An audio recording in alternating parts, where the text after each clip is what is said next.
Is the Mokwheel Obsidian ST 2.0 right for you? Well, that's what we're going to cover in this video. Imagine an e-bike that promises both power and comfort, but is that just hype?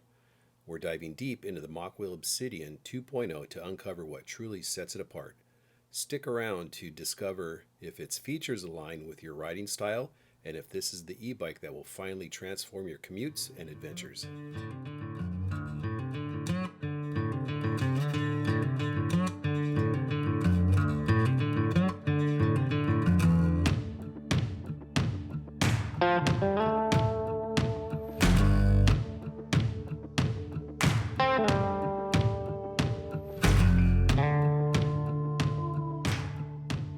So as we get the rider experience started, let's go over some of the specs real quick and get that out of the way.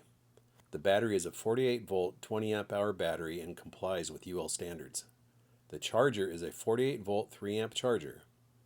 The motor is rated at 750 watts with 1000 watts of continuous power and a peak power of 1300 watts. It has a 10-speed Shimano trigger shifter and the derailleur is a 10-speed Shimano Q's. Now this is a full suspension e-bike and the front fork has 130 millimeters of travel and it is adjustable, and the shock is an air shock so you can adjust it to your weight. And it does have a thumb throttle on the left side. Alright, now let's get to the real fun. Alright, now just straight into the rider experience. We are going to start off first with some off-road stuff. Right after I go over this bridge, I'm going to hit some dirt trail. We're going to see how this does on the dirt, because this is also supposed to be an off-road bike.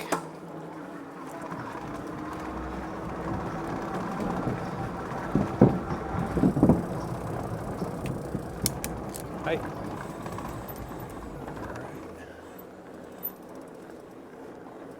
Here we go.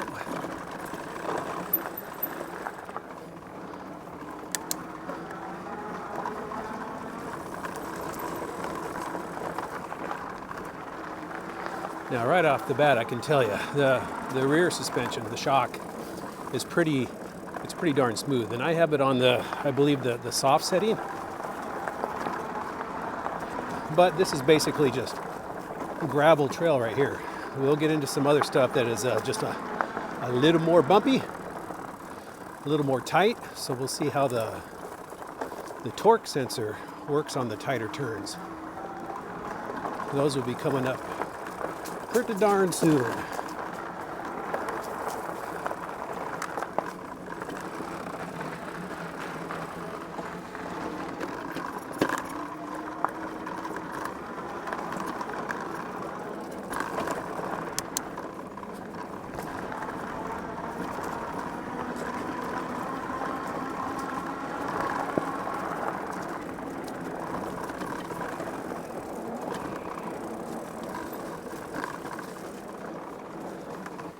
Now, also, right off the bat, one of the things I do notice, well, there's a couple things.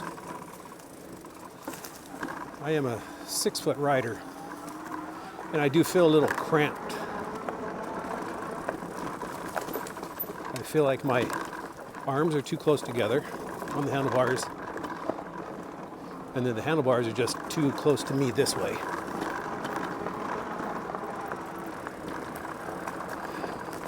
But I already know what is going to fix that.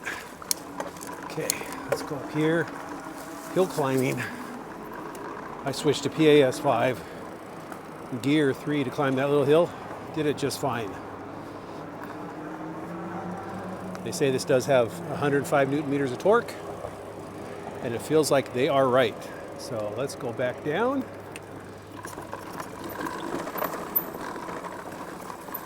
Let's see how it does.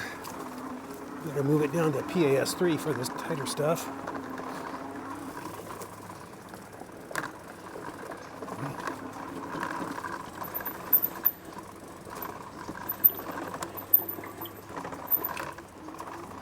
Yes, smooth. Smooth motor going through that tight turn. When the power came on, there was no jerkiness. I have it in PAS 3 for that. And gear 2. Some e-bikes, just as soon as you start pedaling, it just wants to take off. But this one did a fine job. Now I think I have another tight turn coming up here. We're going to try it again. Oh, squirrely. Don't get caught under my wheels. Let's see, the more fall as colors are coming in, a lot more leaves on the trail.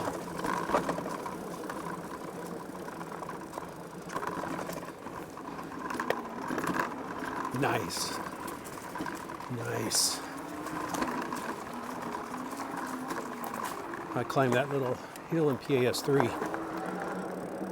Now we still got more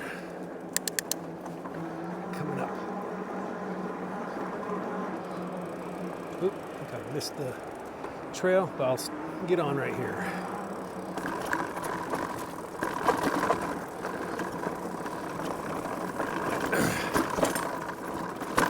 One thing I'm going to do when I do my modifications, I'm taking these fenders off. They just make a lot of noise, even for being for plastic.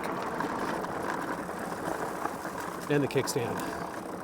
They're just, everything back there is rattling. You know me, I like a quiet bike. Speaking of quiet, the motor, it has a little whine to it, but it's not loud. There's some bikes that are quieter, but this is not loud at all. It's not going to startle anybody, and it's not going to get annoying to the rider after a while.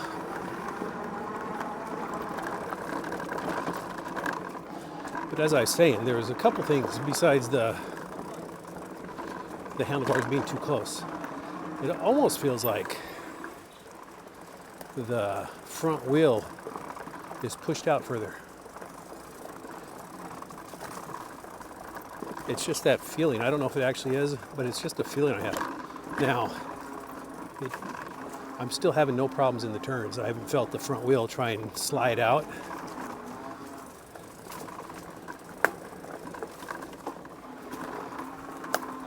So I'm thinking with a couple of simple upgrades, like handlebars,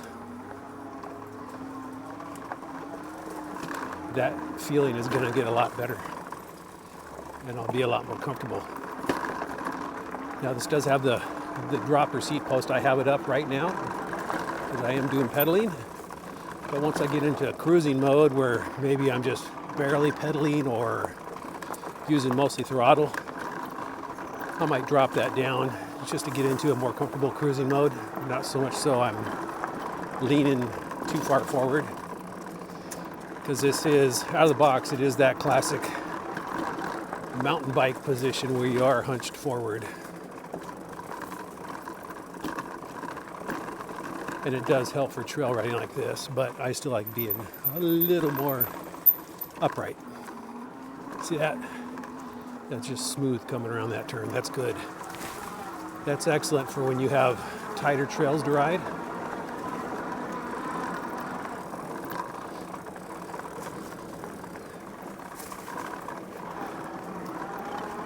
I can tell you, this bike is pretty awe-inspiring. If you're just getting into trail riding and you're looking at a fat tire bike that you can use both for cruising and trail riding, this one. And I'm not just saying that because I'm reviewing this bike. Well, you know, sometimes I don't hold back when I find things that are wrong on bikes, but this is nice. I like the control it has.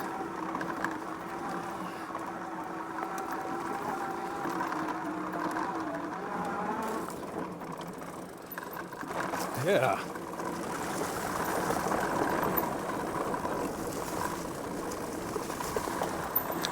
I don't want to get too crazy though. Got some slick leaves on these turns.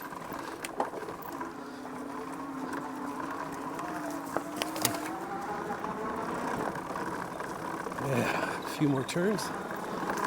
We're going to jump off real quick and give you another closer look at this.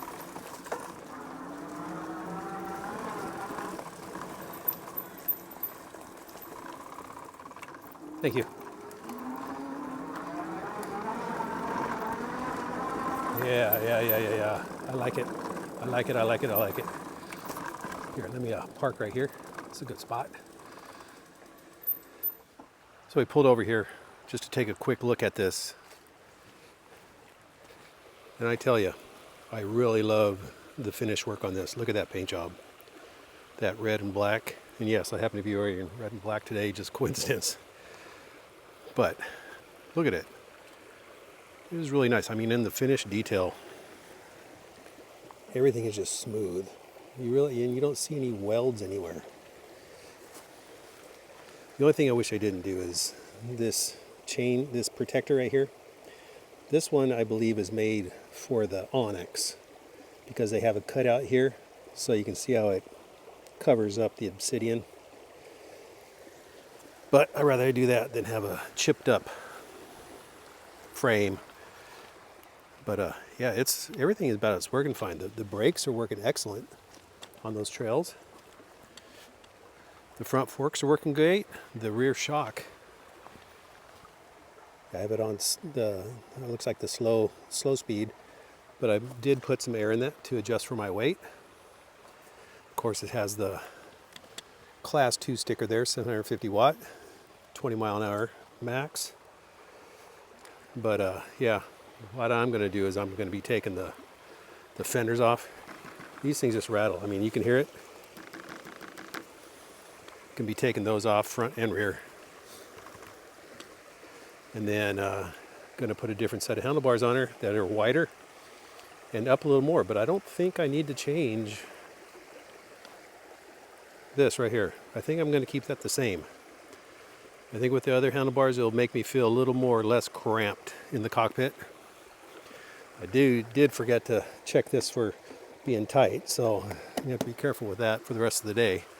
But yeah, I mean, that is just it's a sharp looking bike. The red and black. Now I know they have like I think the blue and black, and then maybe a camouflage color. But I tell you what, this one, it looks really nice. It's one of those things you just don't want to get it dirty, or if you do get it dirty, you want to clean it up real quick so it'll stay pretty. But let's get back onto some of the trail and onto some of the bike path and get on with this first impressions ride. All right, we are coming in up to the end of the trail riding part. Yeah, this thing is a hill climber. Actually, let's do a little brake test here. I don't do a whole lot of brake testing anymore because I know bikes stop. But let's get it up. Let's get it 10th gear. Let's get going fast. The end of that shadow, I'll stop. Ready? Trying to stop without locking her up. So you can see from there to there, it looks like about 20 feet maybe. I'm not gonna get out and count it out. But the brakes are powerful. So like I said, I really like the power delivery on this. It's smooth. There's no surprise takeoffs. It doesn't matter what PAS level you're in. That's also attributed to the cadence sensor, or I mean the torque sensor on it. I can see this, if you just wanted a cruiser bike too, I can see this being an excellent just cruiser bike. Now, I didn't get it with any of the racks or anything.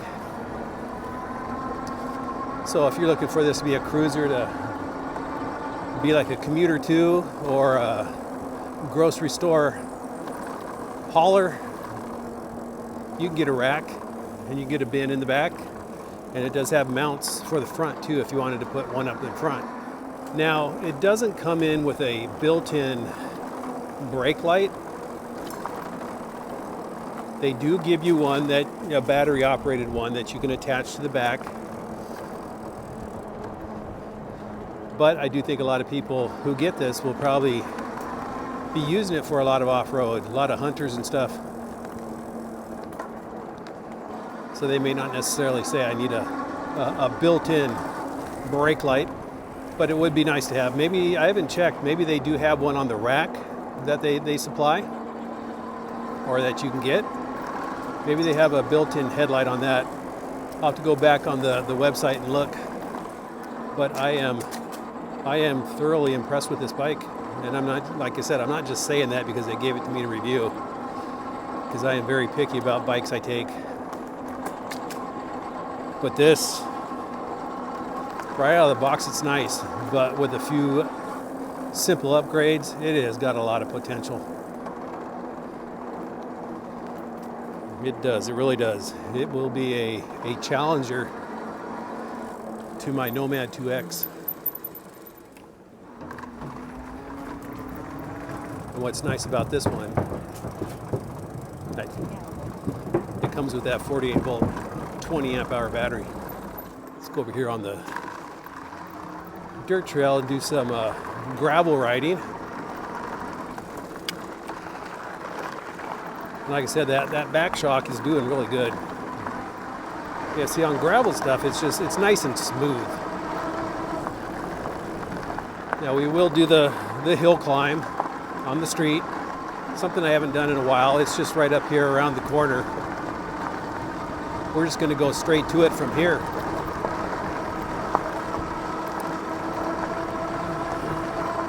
But this is nice because you can just keep a consistent speed with a consistent pedal cadence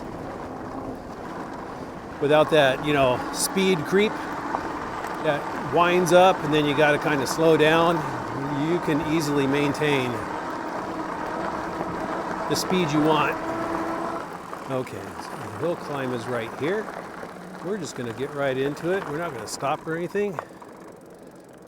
Unless it's Porsche? Whatever it is. Okay, we are going to do throttle only first. I'll put PAS 5. I'm just going to go and see what happens. Those leaves are chaining pretty nice. Okay, now I did unlock this. So we'll see how fast it goes before I start hitting the steeper hill part. We're at 20.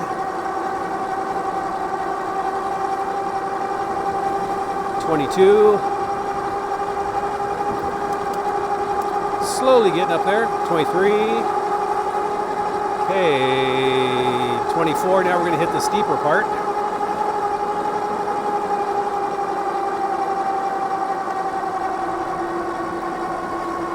And now a little steeper here. You can hear it winding back down. We're at 20 miles an hour. 18. 17.2 at the top. That's impressive. So I'm not going to do a pedaling uphill test because this bike will do 17.2 miles an hour up that hill on throttle only. It's going to do better or the same pedaling. So I'm going to skip that and just keep going. We're going to get back on the bike path here. But yeah, I do think this is a cruiser. I mean, it is pretty nimble. I don't get that feeling of the front end washing out like you do on some of these fat tire bikes. Even though I said earlier, it feels like that front wheel is pushed out a little more. It could just be an illusion.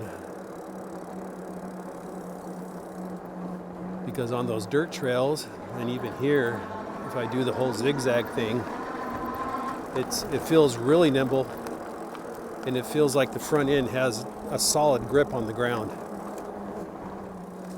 Okay, now it's time to try and test out the PAS levels. Now the throttle overrides it. So in any PAS level, the throttle's giving you all it's got. But now we're going to check the PAS levels in pedaling. We are in PAS 1. I'm leaving it in gear 10 for the whole thing. Let's see, cuts out at 8 miles an hour. PAS 2. Cuts out at 12. PAS 3.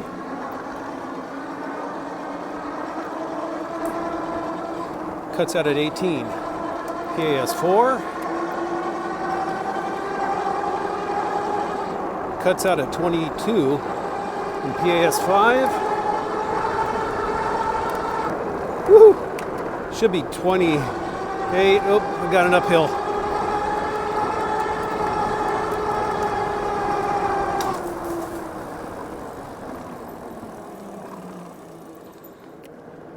Yeah, we'll have to go back around and get on flat ground and do PAS5 because I'm uphill, downhill. So that wouldn't be accurate.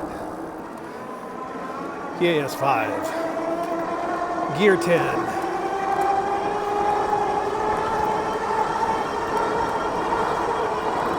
Choice 7. 28. 28.8. Yeah, I'd be remiss if I didn't let you know about this bike and Black Friday deals on all of Mokwheel's bikes. I'll have a link in the description that will take you directly to the Black Friday deals. And of course, there's a discount code there that you can try and use. But they might be giving you a better deal with their Black Friday deals. You know, maybe more off the bike, plus maybe some nice accessories. But we have the bike pointed towards home. So all in all, I think this was a great first impressions ride. I am really impressed. Let's go over the bridge with the Obsidian 2.0. Now, I never rode the original, so I can't compare. But I can compare it to the Onyx I have. Even though the Obsidian was around before the Onyx, this is kind of like the little brother to the Onyx now. And the Onyx, that is a phenomenal bike. But this has so much potential for greatness. It's great already. But with a few upgrades, like I said, it's going to be so much better. Now for some, it may be perfect right out of the box for you.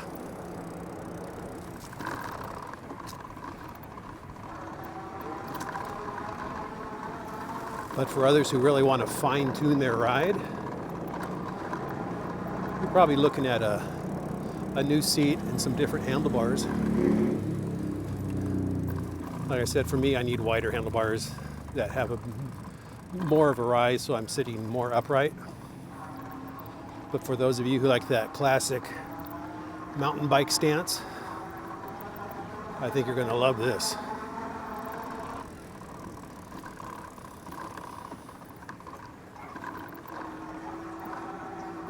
But anyways, like I said, great first impressions ride. I think I'm going to really love this bike. So you have a great day, great ride, great week, and I'll see you on the next video. Bye.